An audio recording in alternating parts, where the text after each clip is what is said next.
સાગવાડી ગામના આરવો હતા. આરવોની અંદર જે પરિણામો આવ્યા છે એમાં માધવભાઈ સરપંચના ઉમેદવાર હતા. એ ઉમેદવારની હાર થઈ. આખી બોડી સાથે લડતા હતા. 5 નંબર અને 6 નંબર વોર્ડના સભ્યો એ લાંબા મતે જીત્યા છે. ઉપસરપંચની ચૂંટણી આવી ત્યારે જે તે સમય તમે નોટિસો આપી છે બધાને ઉપસરપંચ ચૂંટણી પૂરતી. તમે અમારા આરવો છો, સાગવાડી ગામના આરવો તમે છો. તમે આરવો છો, અમે તમને ફરિયાદી કરી છે. બરાબર છે. એમાં અમારા વોર્ડ નંબર 5 ના સભ્યો સોનલબેન બુધાભાઈ મકવાણાને 82 મત મળેલ છે. સામા પક્ષે 50 મત મળેલ છે. 32 મતે અમારો વિજય થાય છે વોર્ડ નંબર 5 માં. બરાબર. વોર્ડ નંબર 6 માં અમારા સભ્યો જિજ્ઞેશાબેન બિપિનભાઈ મકવાણા એમનો 104 મત મળેલ છે. સામા પક્ષે 35 મત મળેલ છે. એમાં અમારો વિજય 69 મતે થાય છે.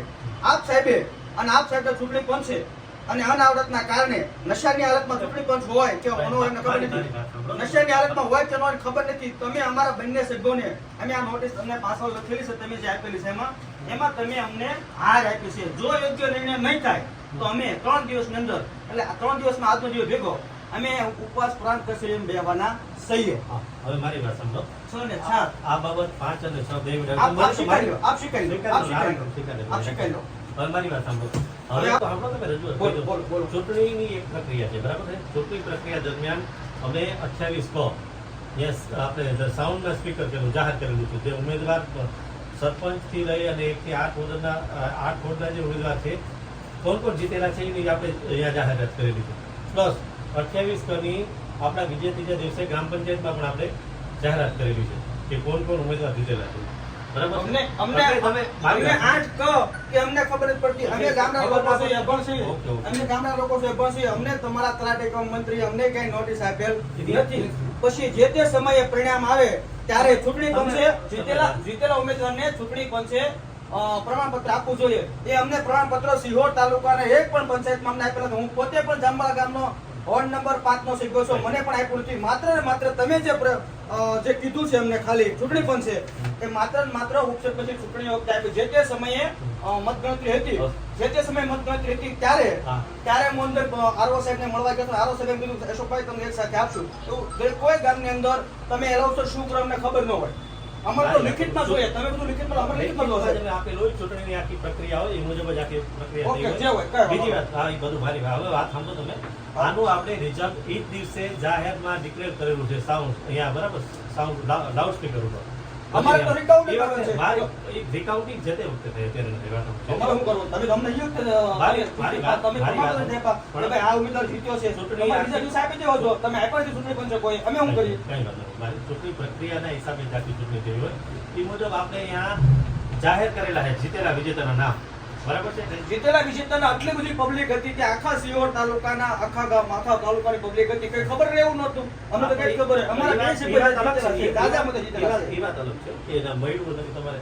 તો આપણે પ્રોપર આપણે પ્રક્રિયા ફોલો કરી દીધી ચૂંટણી. બરાબર છે. આપણે ફોલો કરીએ તો અમને નોટિસો તમારી ત્યાં પડી છે. અમને આપજો ને જોશું. આપણે જે રેકોર્ડ છે તમને બતાવજો તમને. હું માધાભાઈ ખોડાભાઈ ગામ સાગવાડી. હું ગ્રામ પંચાયતની ચૂંટણીમાં સરપંચનો ઉમેદવાર તરીકે ચૂંટણી લડ્યો હતો. તો મારી હાર થઈ. પણ મારા 2 સભ્યોની 5 નંબરના વોર્ડ 6 નંબરના વોર્ડમાં મારા 2 સભ્યો જીત્યા. તો એમને ત્યારે જ્યારે ઉપસરપંચનું બહાર આવ્યું ત્યારે મને ખબર પડી કે મારા સભ્ય હારી ગયા છે. તો હારની મને ત્યારે ખબર પડી તો હું અહીંયા આવેલ છું. તાજેતરમાં યોજાયેલી ગ્રામ પંચાયતી ચૂંટણીનું ઇલેક્શન પરિણામ આવી ગયું. ત્યાર પછી ઉપસરપંચ બનાવવાની પ્રક્રિયા ચાલુ થઈ.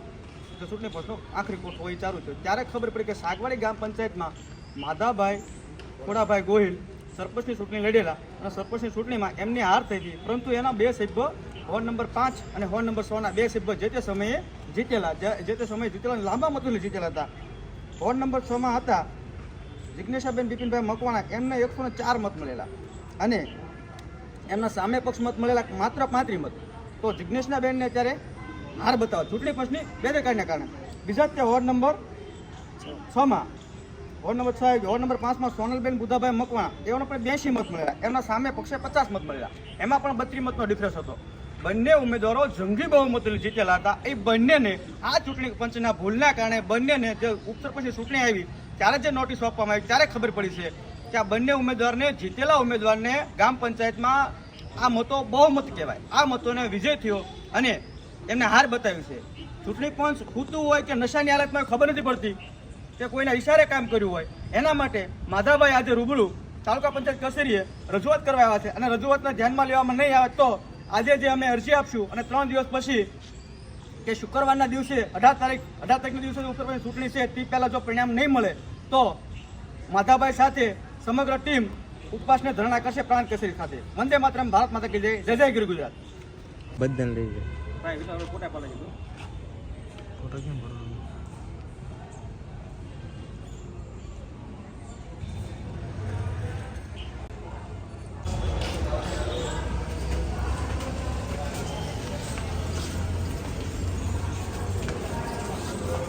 પ્રમાણપત્ર આપ્યા નહોતા કોઈ કોને ચૂંટણી પછી કોઈ પ્રમાણપત્ર આપ્યા નથી હાર જીતના કાંઈ. પછી સીધી તારીખ છે આવી ઉપસરપંચની ચૂંટણી આવી. ઉપસરપંચ ચૂંટણી આવી છે 18 તારીખે. અને અત્યારે જે નોટિસો કાઢીને છોડી છે એ નોટિસોમાં એ બંને સભ્યોને હારેલા બતાવ્યા.